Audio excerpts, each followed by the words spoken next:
Haya. My sister, Mother Karua, the leader of the People's Liberation Party, who is our host today, my dear brothers, party leaders, Honorable Stephen Kalonzo Musyoka, Rigiji. I think you may have to do some deed poll. My good brother and friend, Eugene Wamalwa, members of parliament here present, because I have seen a number here, including former members of parliament, delegates wa PLP. Nataka kuanza na jambo fupi sana, kwamba sisi kama United Opposition are happy to be here with you to prove to the country, because we've been seeing a number of doubting Thomases making claims about the place of the United Opposition. Our presence here is testament that we are here for the long haul.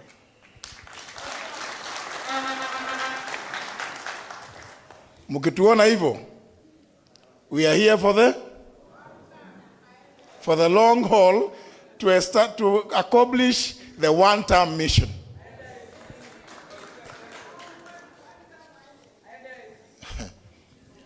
Na mimi kama vile the SG Asha amesema hapo awali, the United Opposition gave us some responsibility to address the issue of restorative justice to the many Kenyans who have suffered under the hands of William Ruto. And we are moving. I want to assure you that we are moving. We are making progress. It's only that we have to establish robust systems that Kasongo and his various teams cannot frustrate.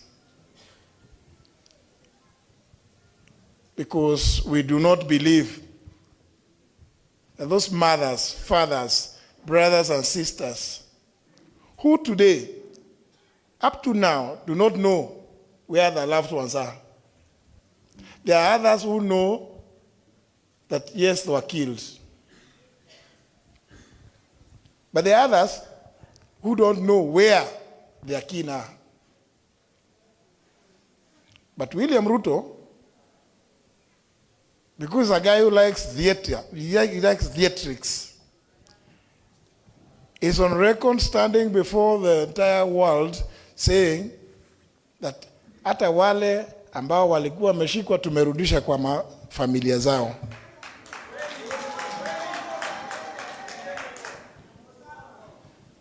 Tukamuuliza, kama umewarudisha unajua pahali walikuwa, kwa hivyo unajua ni nani alikuwa amewashika. Na wale ambao wameua, wewe unataka tu kwa sababu hii one term, I've always continued to add, Ruto, you must answer for these crimes. It cannot be business as usual. We must make it absolutely clear to anybody and every Kenyan, no matter what station of life you may be, no matter what office you hold, that you cannot take away human life and fail to account. You must be held accountable. Na ndio tumesema, na watu wanaona kama mzaha, and I like what my good sister mother said, we must restore the rule of law.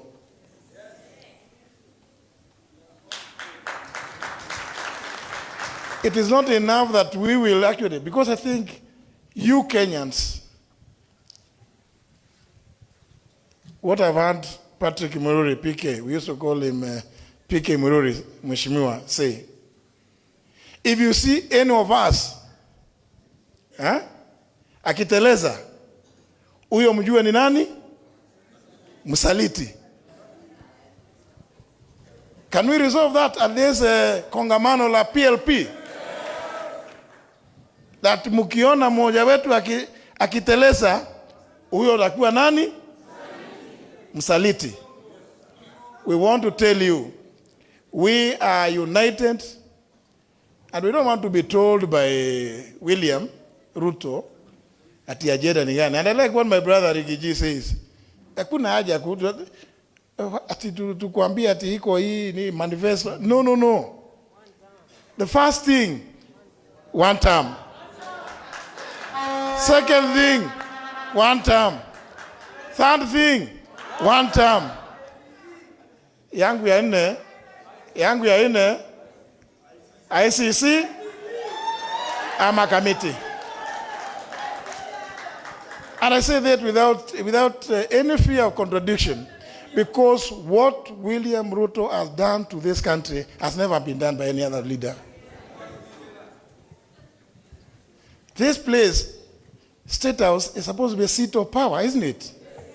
Now it has become a campaign headquarters for William Ruto and his blood-based something? Blood-based government. It has become, he talks about Sokohuru, but Sokohuru iko hapa, isn't it? It has become the campaign headquarters here. In fact, I don't know whether they ever go to the headquarters ya chama. Wale wanaenda huko ni ile kijana Hassan Omar na wengine. Yeye, the chief campaigner, ako hapa. Hii barabara sasa imekuwa kupitika saa zingine ni shinda. Kwa sababu mabasi za shule, watu kuja surely. You know, I sympathize with my good friends, the members of parliament who are here, because there's nothing they can do. Budget zile walipitisha, hakuna pahali imeandikwa empowerment. Na nimekuwa nikitema, na let me repeat it here. Thank you, Mother, for inviting us. Let me say it here. When William Ruto started this thing they are calling SHA, hizo mabills, and I have a witness here in none other than Rigiji, tukiwa mkutano wa cabinet Kakamega. Wakati niletewa hizo mabill nikauliza mimi how do you allow me out AG weka sahihi ati tupitishe, kanisa hiki kitu gani? Nikasema pana, it's not possible, it's never done that way. But you know, when you refuse to do something with the rule, and it's for good reason, you become incompetent in the eyes of William Ruto. But recently, this year, wale ambao waliangalia wakati kulikuwa na interviews for selecting or electing the IEBC commissioners, I felt actually, one of the mornings I felt so vindicated. Because I was saying, I don't want to put my friend Rigiji as the only one to say he's aware that I refused. But somebody came up and owned up, alipoulizwa apeane umaarufu wake, experience, umefanya nini na nini na nini. Somebody, one lady, a lawyer, alisema, mimi nimefanya hii, hata hizi bill zote za kutengeneza hii inaitwa universal health coverage, bring us to what we are calling SHA, SHIF, ni mimi nilifanya. This is a lady who admitted actually. So, but you know, I'll tell you, because anyway, I'm not the one who said it. She said it. Alikuwa anaulizwa experience ya ile kazi amefanya. Surely, the things that William has committed this country to, through that SHA, absolute nonsense. And many of these things are things that he does for purposes of optics. Hata hiyo siku hiyo alisema, no, JB unajua iko hii, tuliambia watu tutafanya hivi na nataka kwenda iko na mikutano huko Kamega, lazima niambie watu. tunaanza universal health coverage. But unaenda kudanganya wananchi for no reason at all. Nimesikia kijana mmoja amesema ni wa kutoka ni 49th girl child ya Wanga. How do mkutano walikuwa naenda kuambiwa tunawaletea universal health coverage, and there was nothing at the time. Mimi nimekataa, nikasema hizo bill ziletwe kwangu. They were never brought.